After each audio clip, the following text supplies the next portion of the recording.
अब सब वो होनोलुलु हो गए, कहा हो गए, होनोलुलु हो गए सब। अब कहा हो गए नहीं जा रहे। आदरणीय विजय शर्मा जी, आपने हमारे धर्म का मजाक उड़ाया है।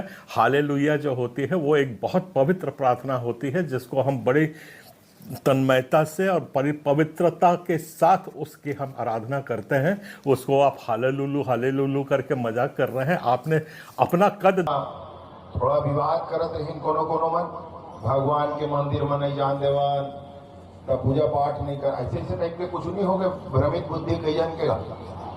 तो हमारे विकास मरकाम जी आए रही से तेन हाँ बताए इसके पूर्वोत्तर में असम, त्रिपुरा, मेघालय, नागालैंड आदि आदि राज्य में ऐसे शुरुआत करवाई गई और वहाँ कहवाई गई कि मैं हिंदू न हो ऐसे कह के, और जब तक कहीं हिंदू न हो तो खर कहीं नहीं बाकी।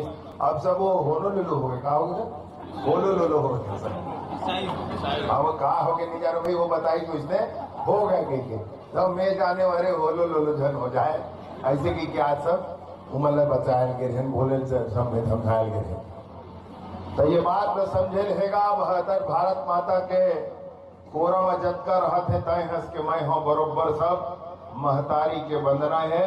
अब महतारी के बेटा आए, हम भारत के सारा भूमि में रहने वाला तेन भारत माता के जय कहा थे, तेन हिंदू आवे, ये बात न मान करके हम न चले। आदरणीय विजय शर्मा जी, आपने हमारे धर्म का मजाक उड़ाया है। हालेलुया जो होती है वो एक बहुत पवित्र प्रार्थना होती है, जिसको हम बड़ी तन्मयता से और पवित्रता के साथ उसकी हम आराधना करते हैं। उसको आप हालेलुलु हालेलुलु करके मजाक कर रहे हैं। आपने अपना कद दिखा दिया, आपने अपनी ओछी मानसिकता का प्रदर्शन कर दिया है।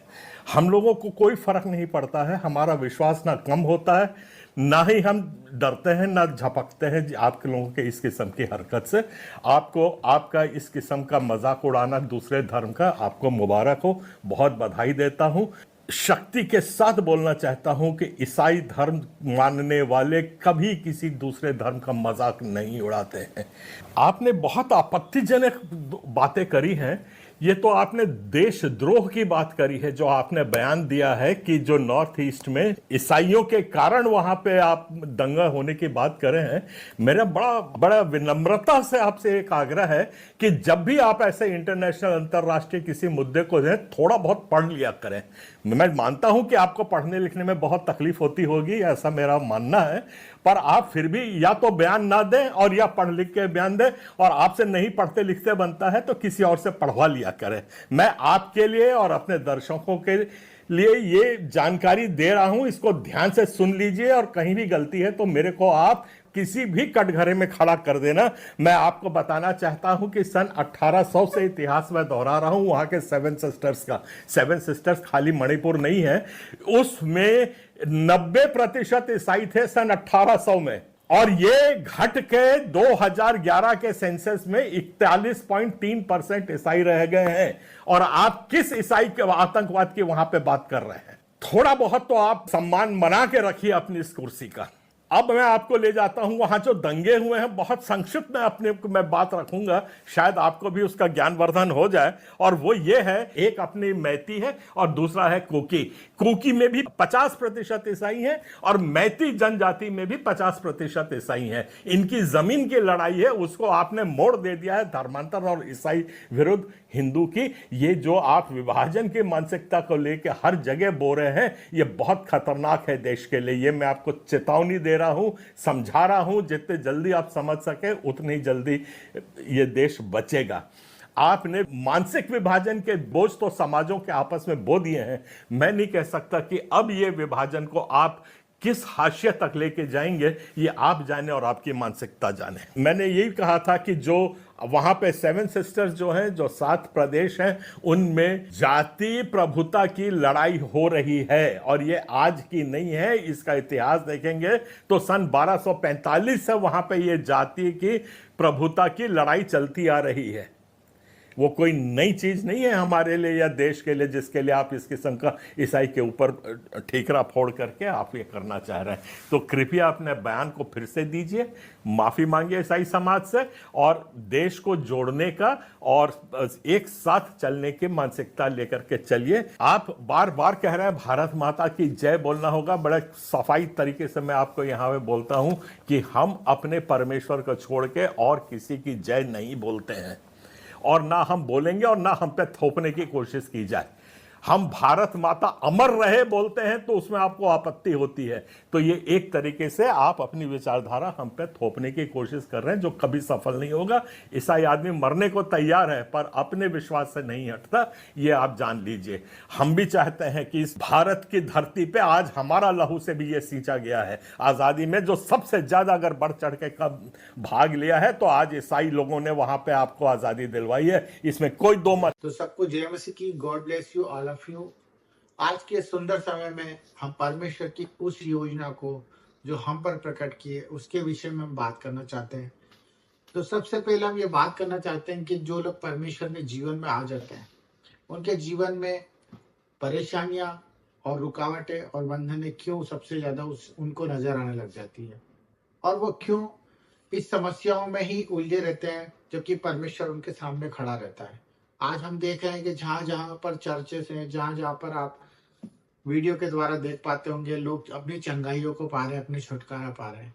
और मैं ये भी चाहता हूं कि हम सब परमेश्वर को करीब से जाने, हम परमेश्वर के उस वचन को जाने जो परमेश्वर ने हमसे हमारी आत्मा में रखा है, हमारे हृदय के अंदर उसने वो बीज डाला है।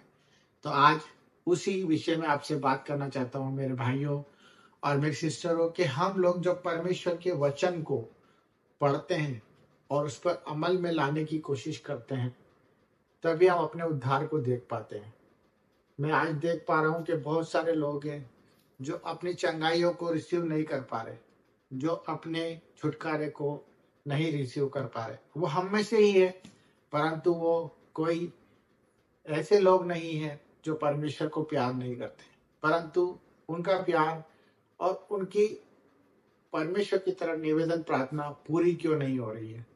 मैं इस विषय में आपको बताने जा रहा हूँ कि कौन से वचन उनके लिए वो काम करते हैं और वचन किस तरह से उनके जीवन में कारीगर होते हैं और किस तरह से वचन उनके जीवन में प्रकट होते हैं और वो उद्धार के मार्गों पर चल पड़ते हैं और वो दूसरों के लिए गवाही बनते हैं। तो मेरे भाई बहनों, आज के इस विषय को लेकर मैं आपसे चाहता हूं कि आप मुझे प्रोत्साहित करें और कोई गलती हो तो क्षमा करें और परमेश्वर के इस वचन के अनुसार मुझे समझाएं और मैं उस पर ध्यान लगाऊं। तो सबके लिए हम लोग प्रार्थना भी करते हैं और उन विषयों के लिए हमें परमेश्वर की ओर से जो हमारे भाइयों हमें रिक्वेस्ट भेजते हैं उस पर अपना परमेश्वर से प्यार प्रकट करने की कोशिश करते हैं। तो मैं इस बात के लिए आपको आज अवगत कराने वाला हूँ कि जिस तरह से हम परमेश्वर के जीवन में आ गए और चुन लिए गए, ये हमारी ओर से नहीं हुआ है। सबसे पहले हम इस चीज को जान ले कि जो परमेश्वर का वचन है कि मैंने तुझे चुना है, तूने मुझे नहीं चुना है। तो इस बात का हम ध्यान दें कि अपने जीवन का, अपने भविष्य का, अपनी चिंताओं का सबसे पहले हमें नकारा करना है और अपने भविष्य के बारे में, अपने कल के बारे में चिंता करना छोड़ देनी है। क्योंकि परमेश्वर का वचन यही कहता है कि हम कल की चिंता करेंगे तो हम परमेश्वर के खिलाफ होंगे। हमें कोई चिंता नहीं करनी क्योंकि हमने परमेश्वर को नहीं चुना, परमेश्वर ने हमको चुना है। तो मेरे भाई बहनों, सबसे पहले इस चीज पे गौर करने का हमारे लिए परमेश्वर ने ये वचन को प्रकट किया है। दूसरा वचन जो मैं आपको बताना चाह रहा हूँ वो ये है कि वचन जब तक दो धारी तलवार नहीं बन जाता, जब तक वो कारीगर नहीं होता, वो काम में नहीं आता, तब तक वो एक वचन ही कहलाता है। परंतु वो कब प्रकट होता है? जिस तरह परमेश्वर का दृष्टांत है कि बीज जब तक तुम अच्छी भूमि पे नहीं उपजाओगे जब तक फसल नहीं बनेगी।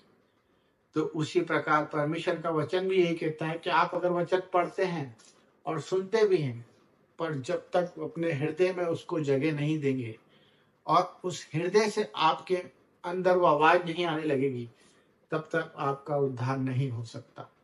तो हम वचन को पढ़े, वचन को सुने, परंतु वचन को हृदय में डालने की कोशिश करें।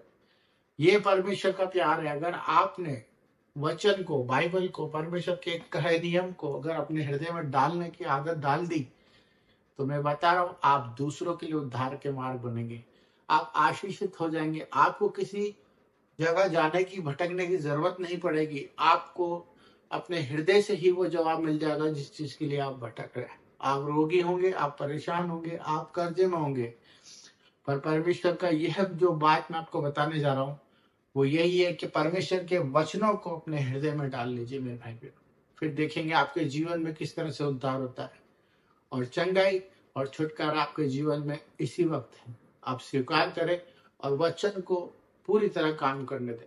धन्यवाद सबको। जय मसीह की। हालेलुया।